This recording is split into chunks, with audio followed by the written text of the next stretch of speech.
Hey guys, welcome to another fun instructional video on what Jeremy has done configuring Agile CRM. Okay, so we're going to click into the campaign, which is the registration campaign, and we'll see a whole host of nodes all set out. Okay, so the way that this sequence works is upon trigger, we add them to the deal flow. So the deal flow is the practitioner training registration deal flow. I'll go into this in a moment. Confirm payment details. So this is just a task that gets automatically triggered. It doesn't affect the workflow. Then the sequence does a check to find out which location the client has been added to. So this is a custom field in the client record that gets added when they submit a form.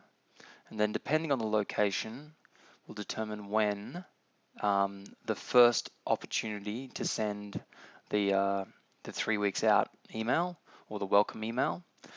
So if there's no custom field that has been applied with the location, it'll go into no match. Now this is really important because this no match creates a task that is effectively the dead end of the campaign.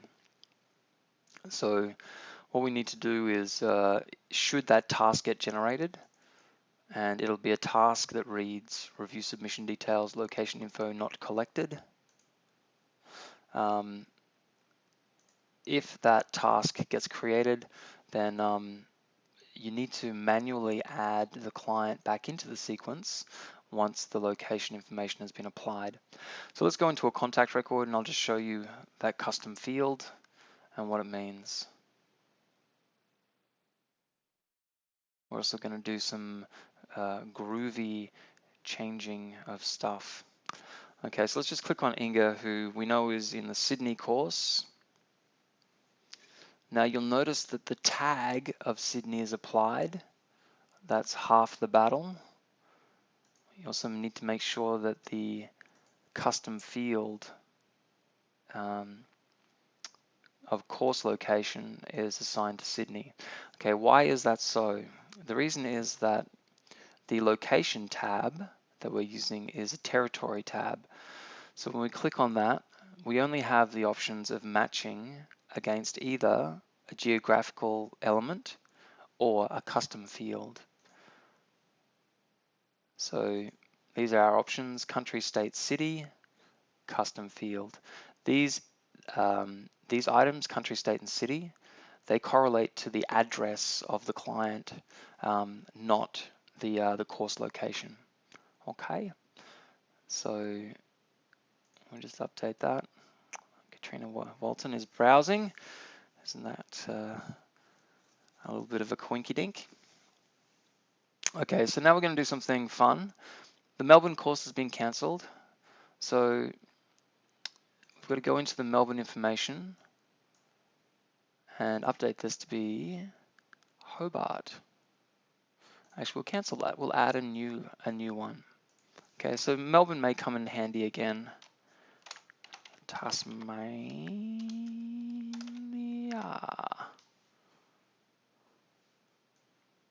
We'll call it Hobart. Fine, we'll call it Hobart. Okay, so the type again is a custom field. Compares equal to Hobart.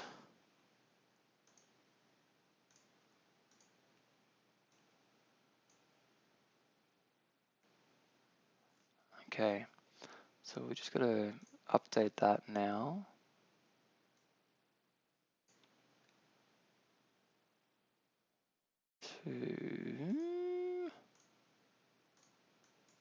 Interesting.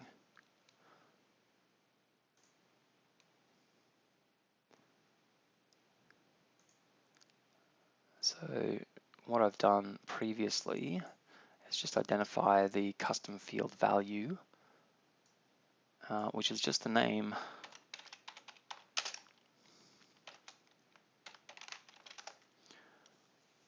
So that's the only kind of nerdy thing that I had to do.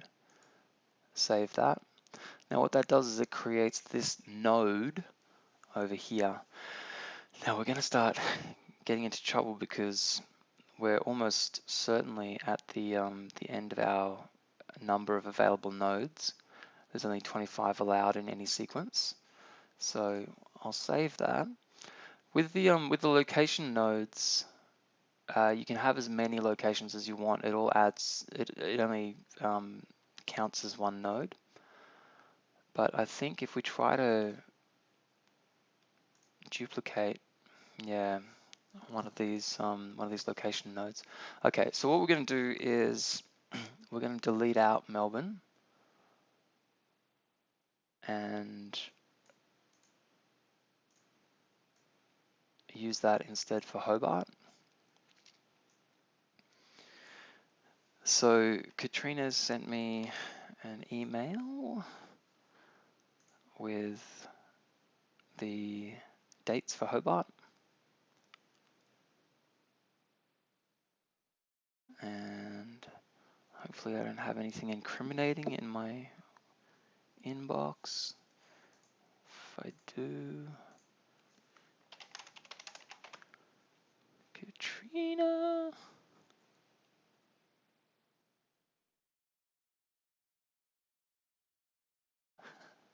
Look at this, Katrina. Okay, delete Melbourne, insert Hobart. So 30th and 31st of August. Okay, so the 3 weeks out campaign trigger needs to go 3 weeks before that, which if I go backwards in time should be somewhere around the 9th of August. So let's go find the time. So it's a Tuesday. 1, 2, 3, boom. My maths is working. Okay, so back to the campaign.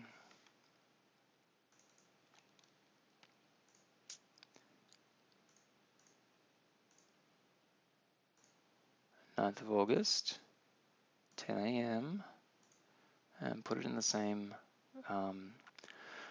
time. All that does the same time zone as the city. That just means that if there is a daylight savings effect, the system will pick that up. August 9th. This is just changing the name of the node so we know what date the first trigger is. Okay, and so that sends the what we're calling 3 weeks out email. We might just change the name of this to the welcome email. Plus login. Login.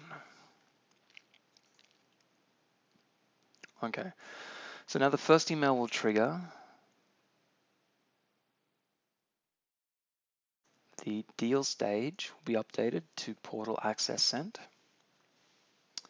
And then the next trigger is something we've set up just because we experienced challenges with the last send. So what we're going to do here is add another node, and we're going to hijack Melbourne's node,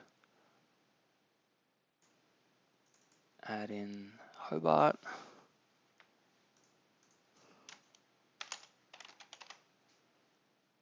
select type, custom field,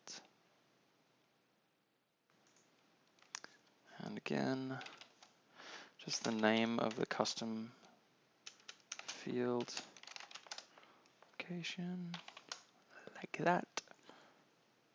Sorry, course location it is, not custom.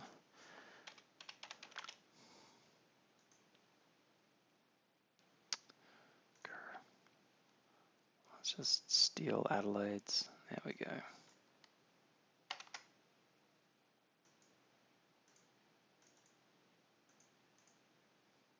Sorry, I got that mixed up.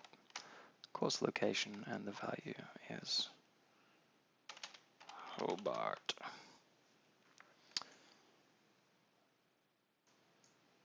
Okay, save that. Okay, So now we're manually assigning the trigger date for the 7 days out email. So they're sending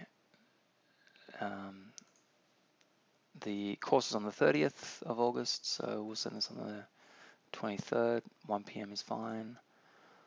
And we'll just go down to Tasmania time. By that I mean 1988. Yuck, yuck, yuck. 23rd of August. 23rd of the 8th, just double check, save that. Okay, now we save that campaign. Okay, that's all very good and well. But now we need to update the form on the registration page to make sure that people can have that applied to their record. So we'll go to wellness,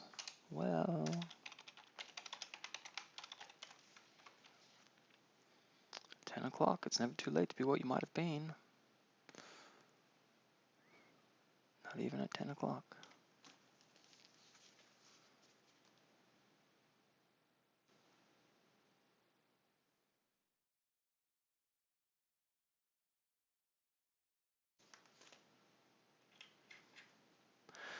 Okay,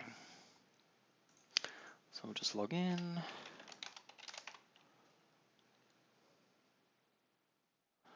This is the long, slow, blow-by-blow version. I'm sorry I can't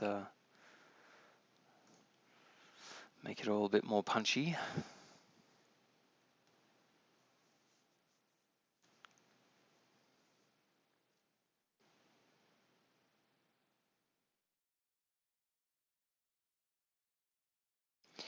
Okay, so we go into the forms. We're after the registration form.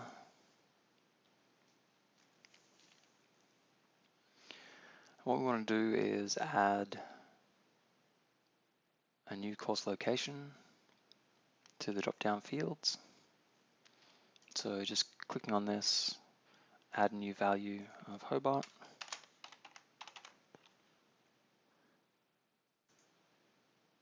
Okay, and now these are conditional fields which will list the dates of programs on offer.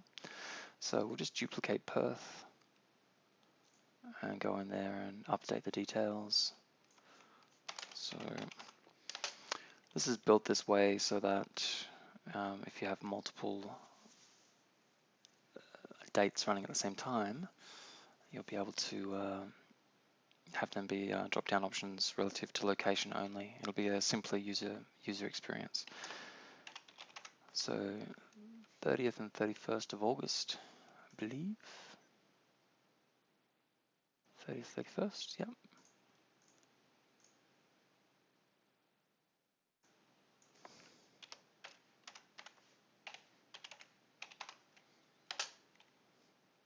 And just change those values.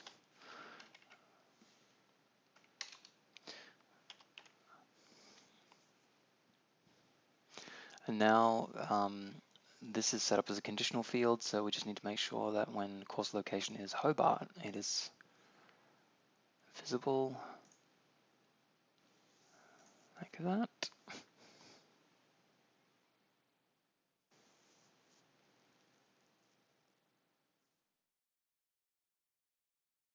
Okay, so that is that. And now if we preview the form, we'll see that that new option is available in the drop-down like that. Hobart program comes in at 30th.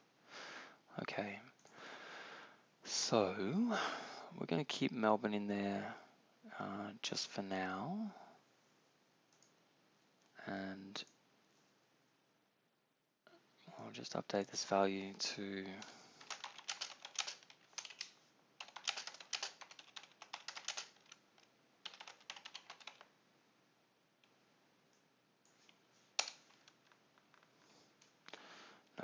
programs.